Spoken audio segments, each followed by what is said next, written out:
ჩვენ ვიმყოფებით კვლავ ანაკლიაში, რომლის ფარგლებშიც ახალგაზრდობის სააგენტოსთან თანამშრომლობით ხვდებით ახალგაზრდებს, უზიარებთ მათ ინფორმაციას ისეთ მნიშვნელოვან და საინტერესო საკითხებთან დაკავშირებით, როგორიც არის ტექნოლოგიური ინტერვენცია, როგორიც არის ახალგაზრდების როლი საარჩევნო პროცესში ჩართულობასთან დაკავშირებით, მათ შორის ვსაუბრობთ ასევე ისეთ გამოწვევებზე, როგორიც არის დეზინფორმაცია.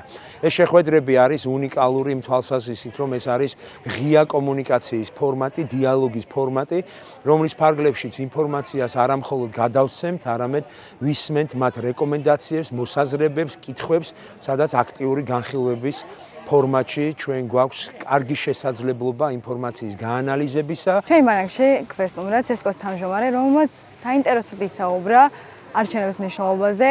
ვფიქრობ, რომ ეს ტრენინგი იყო საკმაოდ საინტერესო, ინფორმირებული და თითოეულ ჩვენგანს გამანახა და გაგვაძებნა, როგორი დიდი მნიშვნელობა აქვს არჩევნებში ჩართულობას.